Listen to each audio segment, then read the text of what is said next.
तहरीक इंसाफ में मैं समझता हूँ कि उनको सियासत जो है वो सियासी अंदाज से नहीं करना चाहती।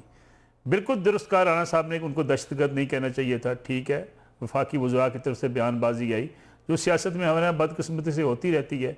लेकिन वज़ीर-ए-आला बनने से पहले उनकी ज़ुबान चेक कर लीजिए ज़रा। सुहेल अफरीदी साहब किस किस्म की लैंग्वेज इस्तेमाल कर रहे हैं, यानी वो सूबे के मुंतखब वज़ीर-ए-आला होने जा रहे हैं और वो ललकार रहे हैं वफाक को, वो ललकार रहे हैं जनाब कि मैं इमरान खान को रिहा कराऊंगा, मैं जेल जाऊंगा, जाके वहाँ बैठ जाऊंगा।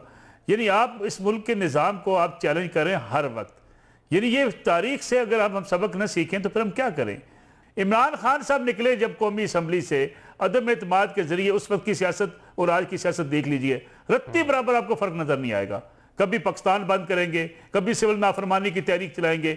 भाई आपके खिलाफ मुकदमे बने, जेल ही बने। जमान पार्क में आपको लीगल नोटिस आपके समन देने गया, पुलिस वाले गए, आपने मैदान जंग बना दिया। आपने कहा हमारा लीडर गिरफ्तार होगा, ये रेड लाइन है, हम पूरे मुल्क को आग लगा देंगे। ये आपकी सियासत है भाई। इसकी सियासत के जोर पे आप आगे से कोई अगर गलत जवाब आ जाता है तो बर्दाश्त करें।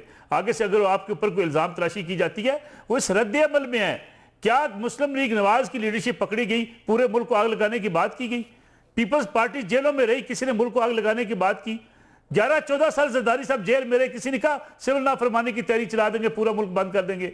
मैं वही कहता हूँ, 9 मुंतखब वज़ीर आला हैं, वो ये ऐलान करते जी मुझे दहशतगर्द कहा गया है, मैं सूबे का खादम हूं, कोई दहशतगर्द नहीं हूं, मैं दहशतगर्दी के खिलाफ लड़ूंगा, मैं जो इस वक्त फोर्सेस कुर्बानी दे रही है उनके साथ खड़ा हूं। भाई आप जनाजा पढ़ने नहीं जाते शोहदा का, यानी आपके ऊपर इल्जाम है आपकी सूबाई हुकूमत के ऊपर कि आप शोहदा के जनाजे में नहीं खड़े होते।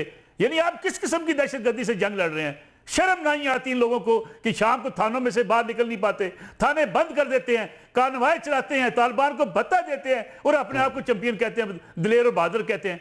यही लीडर था, टोपी बाल्टी पहन के निकल आया था जब उसको अदालतों में पेश होना था, लोगों को कहते हैं जी बड़े बुज़दिल हैं। भाई मसला ये है कि दहशतगर्दी आपका, मेरा, पूरी कौम का मसला है। वो खैबर पख्तूनख्वा के एक एक बच्चे का मसला है, उस बच्चे को बचाना चीफ एग्जीक्यूटिव की जिम्मेदारी है। उनके सियासी बयानात ही खत्म नहीं होते। आखिरी जुमला मैं कह दूं, राना साहब ने फरमाया था कि किस किस्म की सफारतकारी है जी। भाई हम तारीख से भी सबक नहीं सीखते। सफारतकारी ये है कि हम अफगानिस्तान की खातिर जाने कुर्बान करते रहे, उन अफगानिस्तान के रहनुमाओं की खातिर जो खाना काबा में खड़े होकर हलफ देने के बाद कि आइंदा हम आपस में लड़ेंगे, फिर लड़ना शुरू हो गए थे। ये सफारतकारियां बदलती रहती हैं। आप अपनी कोशिश करते हैं, अगले के अपने मुफादात बदल जाते हैं। इसका मतलब आपकी अपनी नाकामी नहीं होती, अगले के मुफादात भी का मसला होता है। आपने जो कुछ किया अफगानिस्तान के लिए, उसको अगलों ने जो है वो उस पर सौदेबाजी कर ली।